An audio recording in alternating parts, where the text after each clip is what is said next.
Minister, yeah, I'm standing in for Deputy Breed Smith, who's in hospital. She got delayed in hospital. And the question is around the Ivy Markets, which is in the Liberties. It's an absolute scandal that the Ivy Markets has been sat on by a developer, and his derelict is, possibly could collapse when this is a historic heritage site. The local community want it to be re-established as markets. It could really revitalise the Liberties area, and the community and indeed Dublin City Council have been frustrated at every hand's turn, essentially by the greed of a developer who wants to sit on this site. Thank you, Deputy. And I must clarify at the outset that policy responsibility for the core issue at the heart of this matter, protection of architectural heritage, urban regeneration and planning legislation, rests with my colleague Darragh O'Brien, Minister for Housing, Local Government and Heritage. Implementation of such policies on the ground falls to a large extent then to the local authorities, in this instance Dublin City Council, which have particular responsibilities and powers under the Planning Acts regarding the safeguarding of protecting structures such as the Ivy Market and development proposals affecting such structures. Our heritage and cultural offering, including built heritage, is a very important underpinning of the wider tourism offering, but any possible role for my department or the tourism agencies in relation to the Ivy Market might only arise once any legal issues have been resolved, and at a later stage in the process should a tourism-related development be proposed or advanced. I know this was Deputy Smith's question in relation to my responsibility to tourism. So in that case, in line with its tourism development functions, Fáilte Ireland could consider the proposal and any possible agency supports. My department's role in relation to tourism lies primarily in the area of national tourism policy development and in securing resources to assist the tourism agencies, Fáilte Ireland and Tourism Ireland, in implementing that policy. Accordingly, the development and enhancement of our tourism product offering and related funding decisions are operational matters for Fáilte Ireland. Commenting more generally on the role of heritage and culture as part of the overall tourism offering, Fáilte Ireland has advised that prior to the onset of COVID-19, over 70% of overseas tourists to Ireland would visit sites of historic or cultural interest. And accordingly, in order to develop more participative experiences that bring local culture and heritage to life, Fáilte Ireland has prioritised capital investment in projects that will deliver innovative and interactive experiences in which our visitors can immerse themselves. Thanks. With specific regard to Dublin and Fáilte Ireland's supports to enhance the city's heritage and cultural offering, examples would include Dublin Surprise and Stories small grant scheme, and this is in tandem with continued support by Fáilte Ireland for tourism issues in Dublin. Deputy Boyd Barrett. Minister, I understand Darragh O'Brien's department is obviously centrally responsible for this, but this is a heritage site, and it is really an absolute scandal.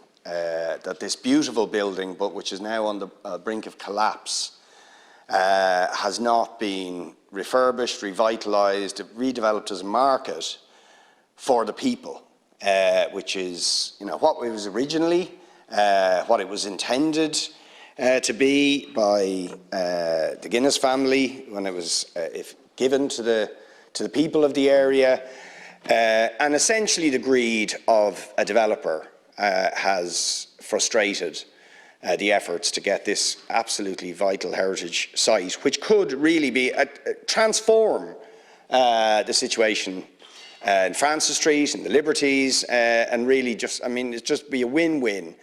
And I think what the community want is this developer out of the picture. And they want Dublin City Council and the state, if you like, including your department, to actively intervene to get this site refurbished in the interest of the people and our heritage. Thank you, Deputy Minister. Thank you, Deputy. And actually, may I commend Deputy Smith in her absence on the work she is doing on this. But again, to remind you that the policy responsibility for the core issues at the heart of this matter, protection of architectural heritage, urban regeneration and planning legislation, do not lie with my department. They lie with rest of my colleague Darragh O'Brien, Minister for Housing, Local Government and Heritage. And any role from my department or the tourism agencies in relation to the IV markets would come at a later stage in the process, once any legal issues have been resolved, in the event that a tourism-related development might be proposed or advanced. So the role of my department comes at a later stage once those legal issues are resolved. Yeah, well, yes, Minister, but that's the formality of things. But I think you should see it as a priority as the Minister responsible for the protection of our heritage. And this, essentially what the community are saying is that the mediation with this developer, Keane, should just end. This person has no interest when you look at the record, you look at the neglect of this beautiful site, you look at its dereliction and its vacancy, he has no useful role to play in this. And what we want is all arms of government that have any stake in this to essentially end this, ridiculous, terrible situation and ensure that this site is restored in the interest of the people to its glory and to become one of the jewels in the crown, if you like, of tourism, of heritage, as well as an important local amenity for the people of the Liberties. Minister, to conclude on this. Just to reiterate, I suppose the department before I became minister did have the remit for heritage, but heritage moved over now to Minister O'Brien's department. And I know Deputy Smith's question was directly related to the tourism aspect. When I look at her question here before me, and my role does not come into this until this legal issue is worked out. And as I said again, the architectural heritage rests with my colleague Minister O'Brien, and indeed urban planning and development policy is primarily a matter for local authorities. And that county and city development plans are drawn by the local authorities in accordance with their functions under the Planning and the Development Act. So, as I said, heritage now has moved. It's not with my department, is with Minister O'Brien. Okay.